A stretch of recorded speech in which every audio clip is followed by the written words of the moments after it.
Ela estava parada no corredor, segurando as alças das duas malas grandes que a gente comprou para a nossa última viagem.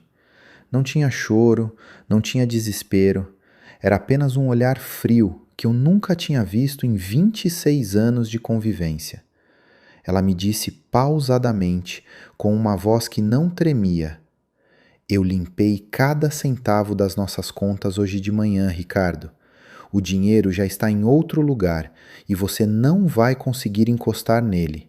Estou indo embora porque a verdade é que você nunca foi o homem que eu queria." Depois disso, ela só bateu a porta e saiu.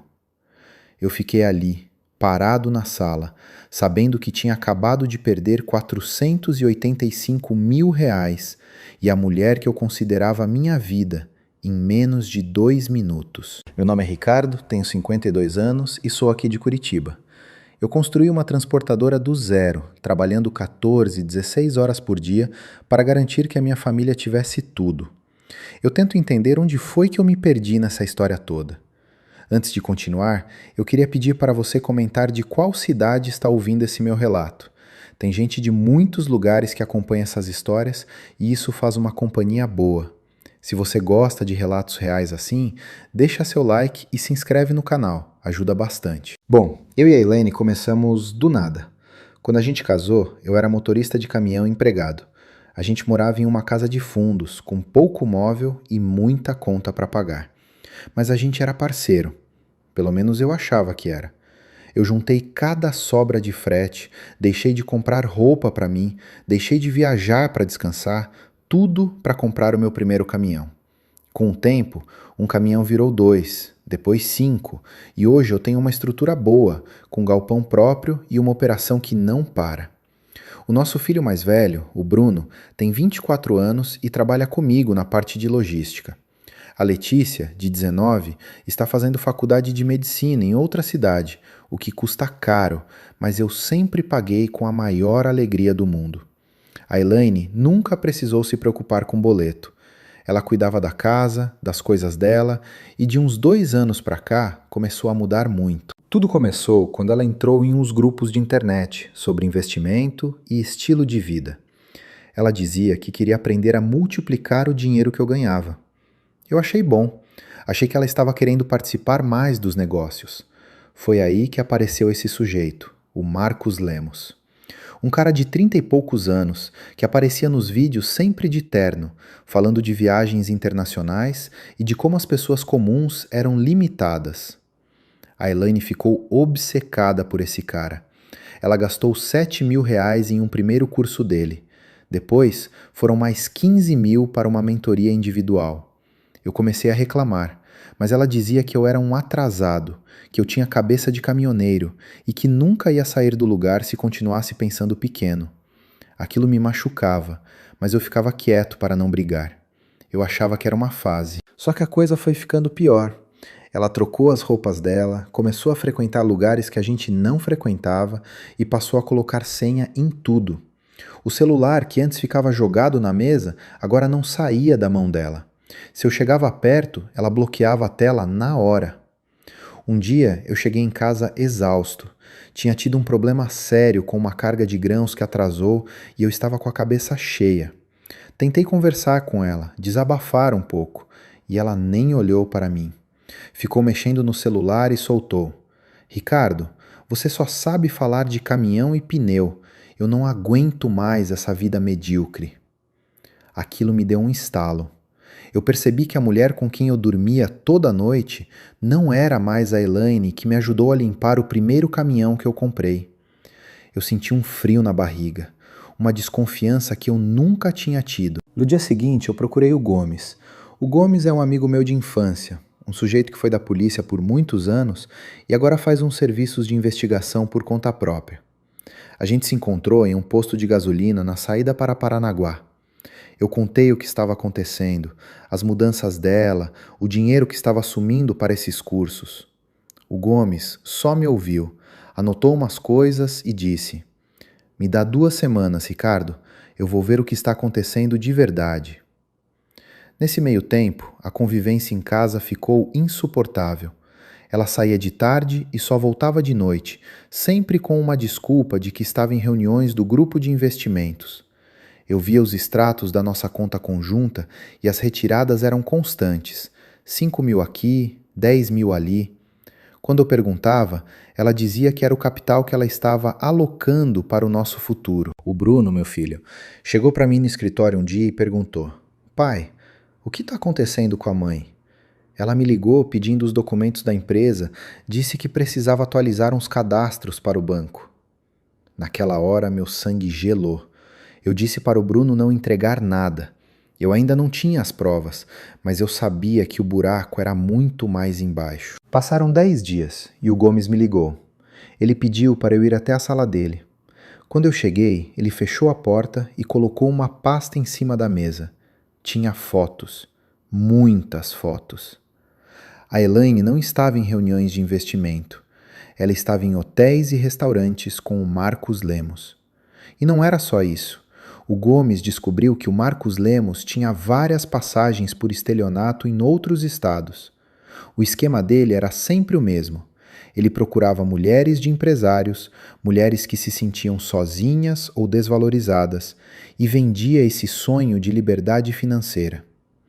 Ele as convencia a tirar o dinheiro dos maridos para investir em negócios internacionais, que na verdade eram contas que ele mesmo controlava. Eu olhei para aquelas fotos da minha esposa sorrindo para aquele vigarista, um sujeito que tinha idade para ser filho dela, e senti uma mistura de raiva com uma vergonha que eu não consigo nem explicar. Eu me senti um idiota. Enquanto eu estava na estrada, cuidando de frota e resolvendo o problema de motorista, ela estava planejando como me deixar no chão. Mas o que eu li nos documentos seguintes foi o que realmente me quebrou. O Gomes conseguiu acesso a algumas conversas dela em um aplicativo. Ela estava perguntando para o Marcos se o dinheiro que ela já tinha transferido, cerca de R$ 200.000 até aquele momento, já era suficiente para eles irem embora. Ela estava planejando a fuga dela enquanto eu ainda pagava o cartão de crédito das roupas novas que ela usava para se encontrar com ele. Eu saí da sala do Gomes sem chão. Eu entrei no meu carro e fiquei parado ali, olhando para o nada por quase 1 hora. Eu tive vontade de ir em casa e colocar ela para fora na hora, mas o Gomes me deu um conselho. Não faz nada agora, Ricardo. Se você confrontar ela agora, ela vai acelerar o processo e você vai perder o resto. Deixe ela achar que você não sabe de nada. Foi o que eu fiz. Durante as 2 semanas seguintes, eu vivi um inferno. Eu chegava em casa, jantava com ela, falava sobre o dia e ela me respondia com aquele tom de superioridade, como se eu fosse um coitado. E eu ali, sabendo de tudo, vendo ela digitar mensagens para o amante debaixo da mesa. Eu comecei a me mexer em silêncio também. Fui falar com um advogado de confiança, o Dr. Nelson. Contei a situação toda. Ele me explicou que, como a gente era casado em regime de comunhão parcial, o que eu construí antes era meu, mas o que veio depois era dos dois. E as nossas economias maiores estavam na conta conjunta. O Dr. Nelson me disse que eu precisava agir rápido para proteger o que restava. Eu comecei a transferir o controle das cotas da transportadora para o nome do Bruno e da Letícia, como uma antecipação de herança, mas com uma cláusula que me mantinha no comando de tudo. Foi um processo burocrático e caro, mas eu precisava garantir que a empresa continuasse de pé. Enquanto isso, eu via a Elaine ficando cada vez mais nervosa. Ela recebia ligações e saía da sala. Eu sabia que o Marcos Lemos estava pressionando ela para tirar o restante do dinheiro. A nossa reserva principal, aqueles R$ 485.000 que eu citei no começo, era o que ele realmente queria. Esse dinheiro estava em uma aplicação que vencia em poucos dias. Naquela manhã de terça-feira, eu recebi um alerta no celular. O resgate da aplicação tinha sido feito. Todo o valor caiu na conta corrente e em menos de 10 minutos foi transferido para uma conta de terceiros via Pix e transferências agendadas. Eu vi a minha vida financeira de décadas ser esvaziada em notificações na tela do telefone. Eu fechei o aplicativo e respirei fundo. Eu já esperava por aquilo, mas ver o número virar 0 dói do mesmo jeito. Eu fui para casa mais cedo. Quando entrei, vi as malas no corredor. Ela estava pronta. Ela me disse aquelas palavras que eu contei, que eu não era o homem que ela queria, que eu era limitado. Ela achava que estava saindo com a vitória, carregando quase R$500 mil para viver uma vida de luxo com o mentor dela. Ela bateu a porta e eu ouvi o barulho do carro saindo da garagem. Eu me sentei no sofá e fiquei no escuro. O Bruno me ligou perguntando se estava tudo bem. Eu respondi que sim, que agora a gente ia começar uma fase nova. O que a Elaine não sabia é que o Gomes e o Dr. Nelson já tinham preparado uma armadilha que ela não ia conseguir escapar. O dinheiro tinha saído da minha conta, mas ele não ia chegar onde ela pensava. Depois que o carro da Elaine sumiu da minha vista, eu entrei para dentro de casa. A primeira coisa que eu notei foi o silêncio. Era um silêncio esquisito, que eu não sentia há 26 anos. Eu fui até o nosso quarto e vi a porta do guarda-roupa aberta. Ela levou as roupas melhores, os perfumes caros e as joias que eu dei para ela em cada aniversário de casamento. Ficou só o que ela achava que não tinha valor. Eu me sentei na beirada da cama e fiquei ali, olhando para o vazio, tentando processar que aquela mulher que eu ajudei a criar os filhos e com quem compartilhei a vida tinha acabado de me roubar R$485 mil na maior frieza do mundo. Eu não chorei. Eu senti um peso no peito, uma pressão que parecia que eu ia ter um troço, mas as lágrimas não vinham. Eu liguei para o Dr. Nelson. Ele atendeu rápido. Eu só disse: "Ela foi embora, Nelson." E o dinheiro saiu da conta. Ele me respondeu com uma voz calma, de quem já tinha visto aquilo muitas vezes. "Ricardo, agora é a nossa vez de trabalhar. Eu já entrei com o pedido de bloqueio judicial por causa da suspeita de fraude financeira que o Gomes levantou. O dinheiro saiu da sua conta, mas ele caiu em uma conta que o Banco Central já estava monitorando." Eu desliguei o telefone e fui para a cozinha. Tomei um copo de água e vi que ela tinha deixado a mesa do café da manhã toda bagunçada. Ela nem se deu ao trabalho de lavar a xícara que usou antes de me dar o golpe. Eu lavei aquela louça devagar, um prato por vez, tentando não pensar na frase que ela me disse sobre eu não ser o homem que ela queria. Eu sempre fui o homem que pagou as contas, que deu conforto e que nunca deixou faltar nada. Mas para ela, isso não era mais suficiente. Cerca de 1 hora depois, o Bruno chegou lá em casa. Ele entrou com a chave dele, me viu sentado na mesa e não precisou de muito para entender. Ele veio até mim e colocou a mão no meu ombro. O Bruno é um rapaz bom, muito parecido comigo no jeito reservado. Ele disse: "Pai, eu vi as transferências no sistema do escritório. O senhor está bem?" Eu olhei para ele e respondi que sim, dentro do possível. A gente ficou ali conversando por um tempo sobre o que ia ser da transportadora. Eu expliquei para ele que a empresa estava protegida no nome dele e da irmã, e que o prejuízo maior tinha sido nas nossas economias pessoais. O Bruno me contou uma coisa que me deixou ainda mais revoltado. Ele disse que na semana passada a mãe dele tinha ido até o escritório quando eu estava em uma entrega em São José dos Pinhais. Ela tentou convencer o Bruno a assinar um documento de empréstimo, dizendo que o dinheiro seria para comprar uns caminhões novos para a frota, mas que era para ele não me contar porque seria uma surpresa. O Bruno desconfiou do tom dela e não assinou nada. Ou seja, ela não queria só o dinheiro da conta, ela queria endividar o nome do próprio filho para dar mais dinheiro para aquele sujeito, o Marcos Lemos. Eu passei o restante da tarde resolvendo coisas práticas. Eu não queria ficar parado pensando na traição. Eu fui até o banco pessoalmente, conversei com o gerente, levei o boletim de ocorrência que o Gomes tinha me ajudado a adiantar e as provas da fraude. O gerente me explicou que, como as transferências foram feitas com a senha pessoal da Elaine e de um dispositivo que ela sempre usava, o banco não poderia estornar o dinheiro na hora. Mas, como o Dr. Nelson já tinha movido a ação na justiça, a conta de destino, que estava no nome de uma empresa de fachada do Marcos Lemos, tinha sido bloqueada por ordem judicial algumas horas depois do meu alerta. Isso significava que o dinheiro estava preso no sistema. Não estava comigo, mas também não estava com eles.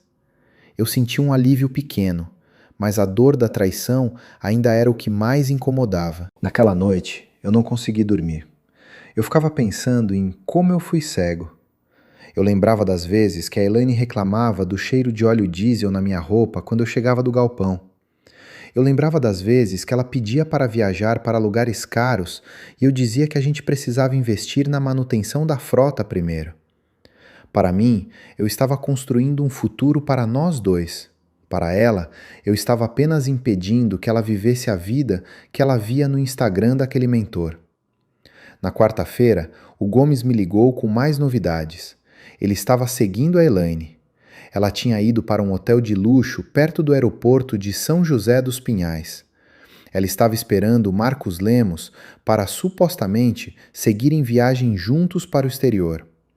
O Gomes me disse: Ricardo, ela está lá sozinha agora. O Marcos ainda não apareceu.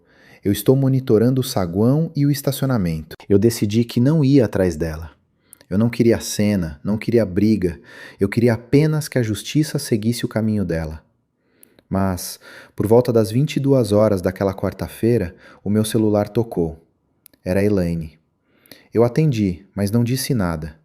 Do outro lado, eu ouvi a voz dela muito diferente daquela voz fria de quando ela saiu de casa. Ela estava nervosa, com um som de choro no fundo. Ricardo, você fez alguma coisa com as contas? Ela perguntou. Eu respondi com a maior calma que eu consegui encontrar. Eu não fiz nada, Elaine. Eu só avisei a polícia e a justiça que o meu dinheiro tinha sido roubado por um estelionatário.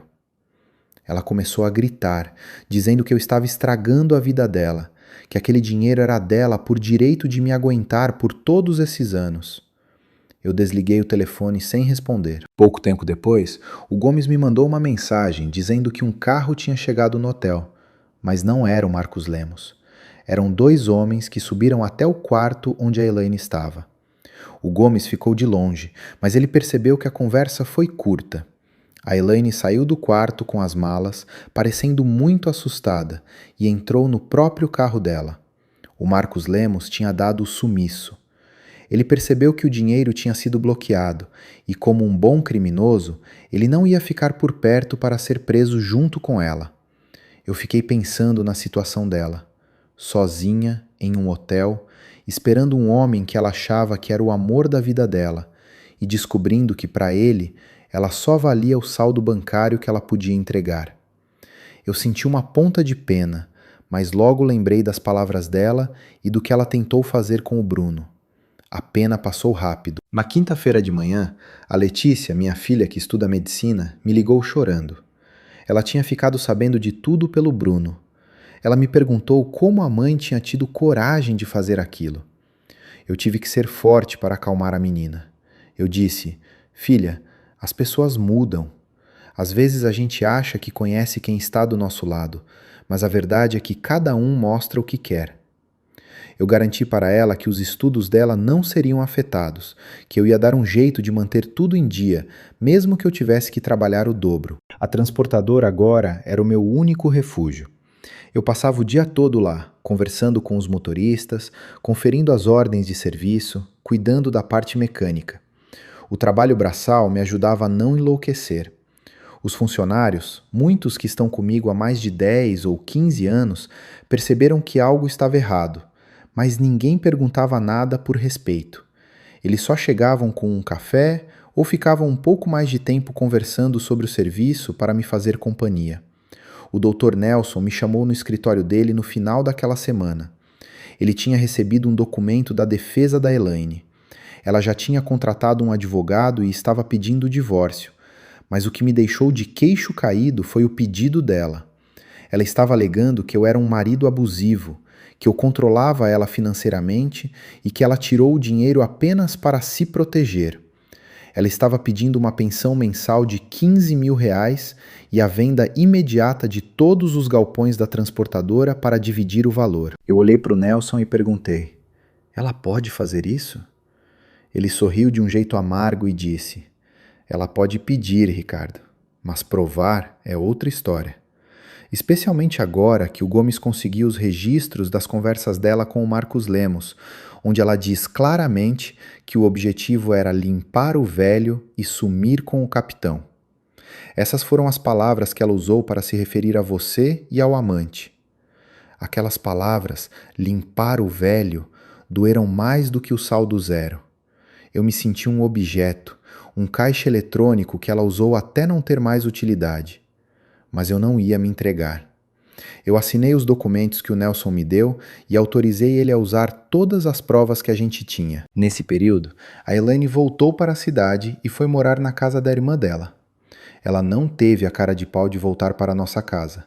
O Bruno me disse que ela tentou ligar para ele várias vezes, pedindo para ele interceder comigo, para eu liberar o dinheiro do bloqueio para ela pagar as dívidas que ela já tinha feito com o advogado e com o hotel. O Bruno não quis saber. Ele disse para ela que o que ela fez não tinha perdão e que ela tinha que arcar com as consequências. A cidade pequena onde a gente vive, aqui perto de Curitiba, começou a comentar. Eu ia no mercado e sentia os olhares, alguns com pena, outros com curiosidade. Eu mantinha a cabeça erguida. Eu não tinha feito nada de errado. Eu era a vítima da história. Um dia, eu estava saindo da transportadora e vi o carro da Elaine estacionado do outro lado da rua. Ela baixou o vidro e me chamou. Eu hesitei, mas fui até lá. Ela estava abatida, sem aquela maquiagem toda de quando saiu de casa. Ela me disse: Ricardo, vamos conversar. Eu errei, eu sei. Aquele homem me iludiu. Ele me prometeu coisas que eu nunca tive. Eu quero voltar para casa. Eu olhei para ela, vi a mulher com quem eu dividi a vida por mais de 2 décadas e não senti mais aquela conexão de antes. Eu vi uma estranha. Eu respondi apenas: Elaine, você não errou. Você planejou. Você tentou roubar o futuro dos nossos filhos e me deixar na rua. O homem que você disse que não queria, agora é o homem que não quer você. Procura o seu advogado e resolve com o Nelson. Eu virei as costas e entrei no meu carro. Eu vi pelo retrovisor ela batendo no volante, furiosa. Ela não estava arrependida pelo que fez comigo. Ela estava arrependida porque o plano dela deu errado. Se o Marcos Lemos tivesse fugido com ela e o dinheiro tivesse caído na conta, ela nunca teria me ligado. Enquanto eu sigo aqui o meu caminho, eu percebo que a justiça dos homens é lenta, mas ela caminha. O Dr. Nelson conseguiu manter o bloqueio dos fundos e agora a gente estava entrando na fase de provar que aquele dinheiro foi fruto de uma tentativa de estelionato amoroso e financeiro. Mas o que eu não sabia era que o Marcos Lemos não tinha sumido de vez. Ele tinha deixado um rastro que ia levar a polícia muito mais longe do que eu imaginava, e a Elaine ia ser puxada junto para um buraco que ela mesma cavou. Eu ainda tinha muita coisa para resolver, e cada quilômetro que eu percorria me deixava mais perto da verdade final dessa história. Depois daquele encontro na rua, onde a Elaine teve a coragem de me pedir para voltar como se nada tivesse acontecido, eu percebi que a minha história com ela não tinha mais nenhum pingo de volta. Eu entrei no meu carro, as mãos ainda meio trêmulas no volante, e não era de medo, era de uma indignação que parecia que ia me sufocar. Como é que uma pessoa planeja te destruir e quando o plano dá errado, ela volta com uma cara de coitada pedindo abrigo? Eu segui dirigindo, sentindo o peso daquela conversa e fui direto para o escritório do Dr. Nelson. Eu precisava colocar um fim jurídico naquilo, porque o fim emocional ela já tinha dado quando bateu à porta da sala com as malas na mão. O Dr. Nelson me recebeu com uma expressão séria. Ele tinha acabado de receber o relatório completo do Gomes. O Gomes não tinha ficado parado só olhando ela no hotel. Ele tinha ido atrás do rastro do Marcos Lemos. E o que ele descobriu foi uma sujeira muito maior do que a gente imaginava. O Marcos não era só um mentor de internet. Ele fazia parte de uma quadrilha especializada em lavagem de dinheiro e estelionato sentimental. Eles mapeavam empresários de médio porte, como eu, e focavam nas esposas que pareciam estar em crise ou que tinham um perfil de querer ostentar mais do que podiam. O Gomes descobriu que a conta para onde a Elaine transferiu os meus R$485 mil era uma conta escada. O dinheiro caía ali. Era fracionado em dezenas de valores menores e espalhado para contas de laranjas em estados diferentes. Mas eles cometeram um erro. Como o Marcos estava pressionando a Elaine para fazer tudo muito rápido, ele usou um CPF de um laranja que já estava sendo monitorado pela Polícia Federal em uma operação de Santa Catarina. Quando o dinheiro da minha transportadora bateu naquela conta, o sistema deu um alerta imediato. Eu fiquei ouvindo o Nelson explicar aquilo e parecia que eu estava vivendo um filme. Ele me mostrou as transcrições de algumas mensagens que o Gomes conseguiu interceptar, com autorização, já que faziam parte de um inquérito maior. Tinha um áudio da Elaine. Eu nunca vou esquecer o tom da voz dela. Ela dizia para o Marcos: "O Ricardo é um chucro, ele só pensa em pneu e diesel. Ele nem vai notar que o dinheiro sumiu até ser tarde demais. Depois que eu assinar o divórcio, eu quero estar bem longe dessa mediocridade." Ouvir aquilo foi como levar um soco no estômago no meio da rua. A mulher que eu ajudei em cada momento difícil, que eu segurei a mão no parto dos nossos 2 filhos, me chamando de medíocre porque eu trabalhava para sustentar a casa dela. Mas o feitiço virou contra o feiticeiro. Naquela mesma semana, a Polícia Federal deflagrou a operação. O Marcos Lemos foi preso em uma pousada de luxo em Balneário Camboriú. Ele estava lá com uma outra mulher, uma viúva de um pecuarista do Mato Grosso, já preparando o próximo golpe. Quando a polícia entrou no quarto, ele tentou jogar o celular pela janela, mas não deu tempo. Ali dentro tinha toda a engenharia do golpe, e o nome da Elaine aparecia como facilitadora. O Dr. Nelson me explicou que isso era a nossa maior arma. No processo de divórcio, a Elaine estava tentando pintar uma imagem de mulher oprimida. Ela contratou um advogado caro, provavelmente pago com algum dinheiro que ela tinha escondido ou que a irmã emprestou, e entrou com uma petição dizendo que eu era um marido controlador, que eu não deixava ela ter acesso às finanças e que ela tirou o dinheiro em um momento de desespero para garantir a própria sobrevivência. Ela queria 15 mil reais de pensão e a metade de tudo, inclusive da transportadora. A primeira audiência de conciliação foi um dos dias mais difíceis da minha vida. Eu tive que sentar na frente dela e do advogado dela. Ela estava com uma roupa preta, sem joias, tentando parecer humilde e sofrida. O advogado dela começou a falar, dizendo que eu era um homem rude, que o ambiente da transportadora era tóxico para uma mulher sensível como a Elaine. Eu fiquei quieto, só olhando para as minhas mãos. Mãos que têm calos de quem já trocou muito pneu na beira de estrada para não deixar o frete atrasar. Quando foi a vez do Dr. Nelson, ele não fez discurso. Ele só abriu o notebook e pediu licença para o juiz. Ele apresentou o relatório da Polícia Federal e pediu para tocar o áudio onde ela me chamava de medíocre e planejava a fuga. O silêncio na sala de audiência foi tão grande que dava para ouvir o relógio na parede. A Elaine ficou branca. O advogado dela tentou dizer que o áudio foi tirado de contexto, mas o juiz já tinha visto o suficiente. O juiz olhou para ela e perguntou: "Dona Elaine, a senhora confirma que transferiu o valor de quase R$500 mil para uma conta indicada por um investigado por estelionato?" Ela gaguejou, tentou chorar, mas a máscara tinha caído. Depois daquela audiência, o juiz negou o pedido de pensão dela na hora. Ele disse que havia indícios claros de tentativa de dissipação de bens e fraude. O bloqueio dos R$485 mil foi mantido, mas agora o dinheiro estava custodiado pela justiça até o fim do processo. Eu saí dali e senti que o ar voltava para os meus pulmões. O Bruno estava me esperando do lado de fora.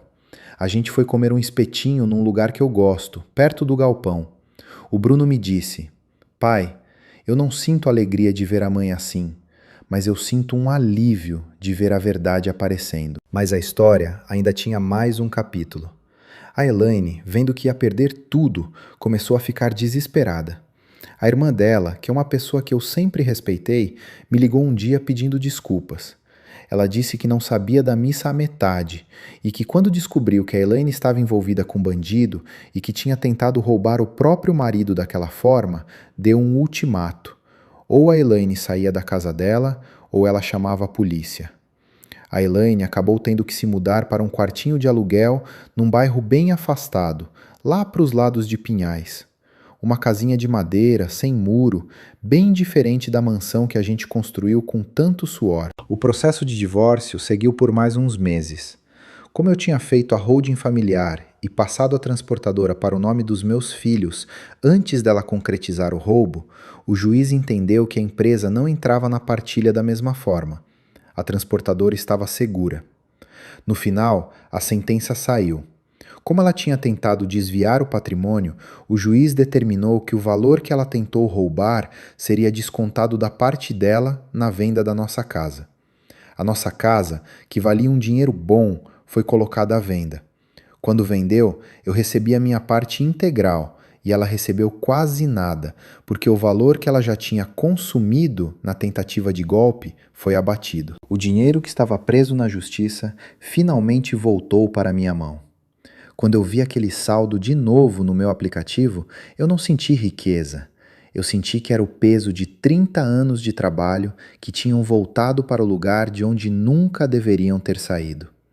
Eu peguei uma parte desse dinheiro e investi em 2 caminhões novos, porque a frota precisava de renovação. O restante eu guardei. A Letícia, minha filha, veio passar as férias comigo. Ela foi a que mais sofreu no começo, porque filha mulher sempre tem uma ligação diferente com a mãe. Mas quando ela viu as provas e viu como eu estava definhando enquanto a Elaine ostentava com o golpista, a Letícia tomou partido. Ela disse para a mãe que não queria mais saber de conversas, até que a Elaine mostrasse um arrependimento de verdade e não só interesse por dinheiro. A Elaine tentou fazer chantagem emocional, dizendo que ia se matar, mas a Letícia, que estuda medicina e entende de comportamento humano, percebeu que era só mais uma manipulação. Hoje, 1 ano depois de tudo isso, a minha vida é outra. Eu moro num apartamento menor, mais fácil de cuidar, perto da transportadora. Eu acordo cedo, tomo o meu café preto e vou para o galpão. O Bruno agora é meu sócio de fato. Ele cuida da parte de tecnologia e logística, e eu fico ali no pátio, cuidando do que eu gosto, do ronco dos motores e da conferência das cargas. A empresa cresceu. Parece que, quando a energia ruim saiu de perto de mim, as coisas começaram a fluir com mais facilidade. Quanto ao Marcos Lemos, ele foi condenado. Pegou uma pena alta por estelionato e associação criminosa. A Elaine não foi presa, porque o advogado dela conseguiu provar que ela foi enganada por ele, embora tenha sido uma cúmplice voluntária. Mas o julgamento da sociedade e dos filhos foi muito pior do que qualquer cadeia. Ela hoje trabalha em um escritório de advocacia, fazendo serviço de limpeza e café. É o que ela conseguiu. Às vezes eu fico sabendo por conhecidos que ela vive reclamando da vida, dizendo que eu tive sorte. Sorte. Como se acordar às 4 da manhã por 30 anos fosse sorte. Eu não guardo ódio. O ódio é um veneno que a gente toma esperando que o outro morra. Eu só guardo a distância necessária para que ela nunca mais consiga me ferir. Eu aprendi que a gente nunca conhece 100% a pessoa que dorme do nosso lado. Mas aprendi também que se a gente for honesto e trabalhar direito, a vida dá um jeito de colocar as coisas no lugar. O asfalto aqui na frente está esticado, o céu está limpo e o caminhão está respondendo bem. Eu contei essa história toda porque eu sei que tem muito homem da minha idade, gente que trabalhou a vida toda, que passa por coisas parecidas e tem vergonha de falar. Tem vergonha de dizer que foi enganado pela esposa. Não tenha vergonha. A culpa não é de quem confia, a culpa é de quem trai a confiança. Eu queria que você pensasse na sua vida agora. Tem alguém do seu lado que valoriza o seu suor? Ou tem alguém que só está esperando o saldo da conta aumentar para ir embora? É duro pensar nisso, mas é melhor abrir os olhos antes de ver o saldo zerado. O que você faria se estivesse no meu lugar? Você daria uma segunda chance para uma mulher que disse que você era medíocre e tentou te roubar tudo? Comenta aqui embaixo. Eu leio cada comentário de vocês enquanto estou nas minhas pausas de viagem. Isso me ajuda a passar o tempo e a entender que o mundo ainda tem muita gente de bem. Se esse meu relato serviu para te dar um alerta, ou se você se sentiu acompanhado por mim nessa estrada hoje, deixe o seu like. Compartilha com aquele seu amigo que está meio cego em casa, precisando de um choque de realidade. E se inscreve no canal. Eu sempre vou estar por aqui, contando as coisas do jeito que elas são, sem frescura e com a verdade de quem vive a vida no asfalto. Um abraço para todos vocês, cuidem do patrimônio de vocês e, principalmente, cuidem de quem realmente merece o amor de vocês. A gente se vê no próximo relato, em alguma outra curva dessa vida. Valeu!